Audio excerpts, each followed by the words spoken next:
ये चंपा के प्लांट हैं हमारे और इतने सारे हो गए। आप लोगों ने वीडियो में देखे हैं, जो हमारे वीडियो पे रेगुलर आते हैं उनको सभी को पता है। ये मेरे चंपा के प्लांट बहुत सारे कटिंग से हमने ये प्लांट लगाए हैं। और ये ग्रो बैग देख रहे हैं, ये हमारे आटे वाले ग्रो बैग हैं, 5 किलो वाले, 10 किलो वाले। इन्हीं में मैंने सारे चंपा अपने सेट किए हुए हैं। और इन्हें रूट्स इनकी निकल के पूरी छत पे आ गई थी। छत पे रूट से ये पूरा आगे मैंने जो सेटिंग की थी, स्टैंड बनाया था, उसके नीचे सारी रूट्स थी। और इनकी सबकी मैंने की है कटिंग, प्रूनिंग और रिपोर्टिंग। कैसे की है वो सब आपके साथ शेयर करेंगे दोस्तों। और अच्छा लगे तो प्लीज़ लाइक शेयर सब्सक्राइब जरूर कीजिएगा। मेरे चैनल पे न्यू है तो चैनल को सब्सक्राइब करके बेल बटन भी प्रेस कीजिएगा। और अगर कोई क्वेश्चन है चंपा से रिलेटेड कि चंपा को कैसे क्या करना है, कैसे लगाना है, कैसे प्रूनिंग करना है, क्या इस समय खाद दे सकते हैं या प्रून कर सकते हैं, कटिंग लग जाएगी या नहीं, तो कुछ भी पूछना है, न्यू व्यूवर्स हमारे चैनल पे आए हैं, आपने फर्स्ट टाइम हमारा वीडियो देखा है और कुछ आप पूछना चाहते हैं तो आप पूछ सकते हैं, हम आपके सवाल का जवाब ज़रूर देंगे। और वेलकम है आपका हमारे वीडियो में, मेरे चैनल पे माय हॉबीज़ गार्डनिंग में। और देखिए आज हम कर रहे हैं चंपा का काम। बहुत सारा था, ये मैंने देखा ही नहीं था। जब देखा तो फिर मैं ये काम करने लग गई। ये देखिए ये चंपा की लीव्स गिरी हुई हैं और ये स्टैंड मैंने आगे अपना मैंने बना के रखा हुआ था मैंने टाइल्स से। अब ये देखिए मैं आपको दिखा रही हूँ किस कदर इनकी रूट्स इस कदर देखिए फैली हुई हैं। तो इस तरह से रूट्स जब मैंने देखी तो बस मेरे से तो रहा ही नहीं गया। मैंने ये मैंने कल देखा था और आज ही मैं इसके काम में लग गई।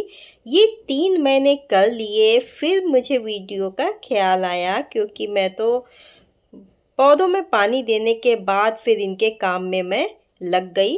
क्योंकि बहुत सारे प्लांट्स हैं, इतने सारे प्लांट्स का काम करना बहुत टाइम लगता है और धूप भी आ जाती है, सुबह ही धूप आ जाती है। ये देखिए इस तरह से मैंने इसको प्रून किया है कि बस मैंने थोड़ी सी ही रूट्स रखती। ये ढेर सारी रूट्स देखिए कितनी निकली हैं, मोटी मोटी हो गई हैं रूट्स। और इस तरह से इसमें घास पतवार भी आ गई है। अब ये ग्रो बैग इतना हार्ड हो गया है, टाइट हो गया है, ये घास वगैरह भी नहीं निकल रही है। ये चंपा एक बहुत ही हार्डी प्लांट है, बहुत ही हार्डी। ये देखिए कितनी मोटी स्टेम इस होल से बाहर आई है, जहाँ से मैंने पानी निकलने के लिए बनाया था। ये देखिए कितनी ढेर सारी हैं। पूरी छत को ये इस तरह से बारिश का टाइम जो होता है, बारिश के समय इनकी ग्रोथ बहुत ज़्यादा होती है। प्लांट्स की रूट्स भी बहुत अच्छे से डेवलप होती हैं और हमारे प्लांट्स भी। और ये देखिए 4 o'clock के भी शीट गिरा होगा, उसके भी प्लांट आ गए हैं और पूरा रूट बाउंड है। ये देखिए सारी रूट्स आपको दिख रही हैं। और फिर भी हमारा चंपा फ्लावरिंग खूब की है। चंपा ने इतनी ज़्यादा फ्लावरिंग की है हमारी वीडियो में, आप लोगों ने देखा है। और इस तरह से अब ये बिल्कुल बाहर नहीं आ रहा है, इसकी मैं थोड़ी सी मिट्टी लूज़ कर रही हूँ, तभी बाहर आएगा। ये इतना हार्डी होता है, ये कम पानी में चल जाता है क्योंकि इसकी स्टेम इतनी देखिए थिक मोटी है, तो इसमें इसके नमी होती है। इसकी वजह से ये कई दिन तक बिना पानी के भी अपने ठीक ठाक रहता है। रफ़ एंड टफ प्लांट है, लो मेंटेनेंस, बिना केयर के चलने वाला। और ये अब इसकी मैं मिट्टी लूज़ करने के उसमें हूँ क्योंकि पूरी रूट्स भर गई हैं। लेकिन ये देखिए 1 साल ही ये ग्रो बैग ठीक से चल पाते हैं। फिर ये धूप झेलते बारिश और धूप से इस तरह से ये जर्जर हो जाते हैं, कमज़ोर, तो ये फट जाते हैं। अब देखिए इसको निकाल के पूरा रूट आप देखिए कितना रूट है। ये 1 साल पहले ही मैंने ये सारे चंपा की रिपोर्टिंग की थी। 1 साल में इतनी रूट्स इसकी देखिए तैयार हो गई हैं। कि दोबारा से इसकी रिपोर्टिंग हो रही है।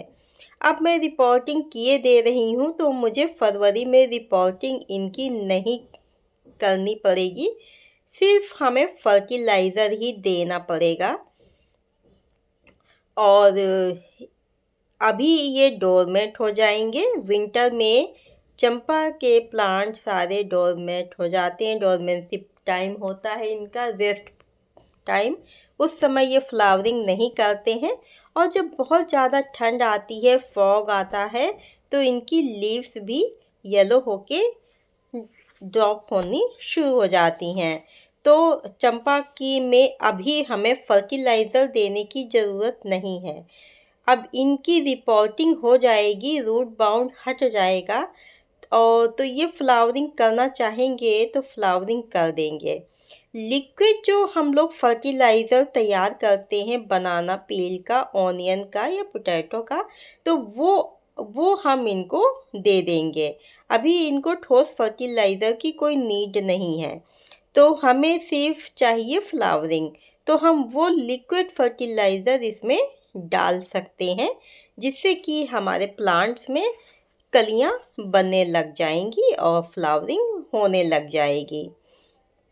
इस तरह से मोटी मोटी सारी जो रूट्स हैं ये सब हमें निकाल देनी है। छोटा सा रूट बाउंड बस छोड़ना है। इसकी रूट्स कट करने से कोई भी दिक्कत नहीं आएगी, आपका प्लांट अच्छे से ग्रो करेगा। और इसे रिपोर्टिंग के बाद शेडी प्लेस में भी रखने की ज़रूरत नहीं होती है। ऐसे ही धूप में आप छोड़ दीजिए, इसको कुछ नहीं होता। मैं तो ऐसे धूप में ही छोड़ती हूँ। कटिंग भी मैं इसकी धूप में ही लगा के छोड़ देती हूँ। शेड की इसको कोई नीड नहीं होती है। अब ये देखिए इस टाइप से है हमारा ग्रो बैग, इसी में इसको लगाएंगे। अब यहाँ की भी मुझे करनी है क्लीनिंग। सारी रूट्स मिट्टी जो आ गई है वो भी हटानी है। और ऐसे में क्या होता, आ जाती हैं स्नेल। ये देखिए छोटे छोटे बेबी हैं स्नेल के, इनको भी हटाना है। ये लीव्स खा लेते हैं। बारिश के टाइम पे ये बहुत ज़्यादा आते हैं। ये मैंने ईंट रख के टाइल्स ऊपर रखती थी, स्टैंड बन गया था। विंटर में मैंने ये गुलदाउदी गार्डन मैंने यहाँ पे तैयार किया था। अब फिर से हम गुलदाउदी का गार्डन यहाँ पे हमें तैयार करना है, इसलिए मैंने यहाँ की बस क्लीनिंग मैंने शुरू की। आपने देखा होगा वीडियो में मैं थर्माकोल भी हटा दिए हैं। और ये मिट्टी देखिए, इस तरह से हमारी भुरभुरी मिट्टी होनी चाहिए हमारे चंपा के लिए। रेत की मात्रा आप इसमें थोड़ी ज़्यादा कर दें, जिससे इसमें पानी बिल्कुल भी रुकना नहीं है। पानी रुकेगा इसकी स्टेम गल जाएगी। और ये देखिए मैंने इसे तोड़ दिया है।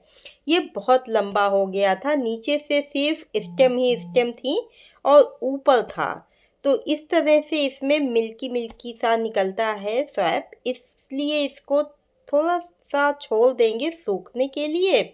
फिर हम इसकी कटिंग हम किसी रेत में, मिट्टी में, चाहे जहाँ हम इसको लगा दें, ऐसे ही कहीं पे बस इसको हम मिट्टी में रख दें। ये बहुत आसानी से ग्रो हो जाता है, क्योंकि हमारा ये पर्सनल एक्सपीरियंस है। मैं तो जहाँ भी मिलती है जगह वही मैं लगा देती हूँ और ये आराम से चल जाता है। इसको मैं शेड में भी, इसकी कटिंग है, नाग चंपा की कटिंग है, कभी शेड में रखने की ज़रूरत नहीं है।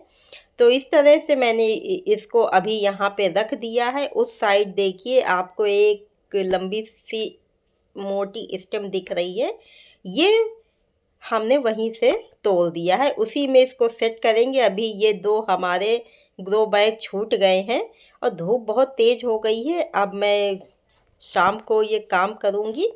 और ये सारे प्लांट हमारे रेडी हो गए हैं, तैयार हो गए, थोड़ी सी जगह में सेट हो गए हैं। अब इनमें कर देनी है वाटरिंग।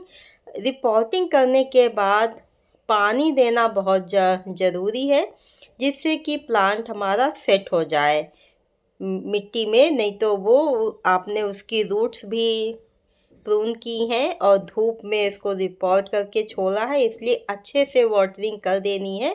पूरी मिट्टी नीचे तक भीग जाए जिससे उसमें तरावट रहे, तो वो धूप में अपने को सेट कर लेंगे। और अच्छा लगा हो जानकारी आप लोगों को, हमारे चंपा के प्लांट अच्छे लगे हो या कुछ भी अच्छा लगा हो, तो आप लोग प्लीज़ लाइक और कमेंट ज़रूर कीजिएगा। कमेंट करना फ्री है, आप लोग जो भी हमारे न्यू व्यूवर्स हैं वो भी हमें कमेंट कर सकते हैं और कुछ पूछना चाहें तो पूछ भी सकते हैं हमसे। और इस तरह से हम अपने गार्डन की, अपने विंटर की तैयारी कर रहे हैं, क्योंकि इस तरह से हमें रेनी सीजन के बाद अपने सारे प्लांट्स की केयर करनी होती है, क्योंकि बारिश के बाद प्लांट्स में कुछ ना कुछ हालत ऐसी हो ही जाती है कि आपको उसे फिर से ठीक करना होता है। तो बस उन्हीं सब कामों में हम लगे हुए हैं और अच्छे से कर देंगे इनको showering. Okay friends, bye bye.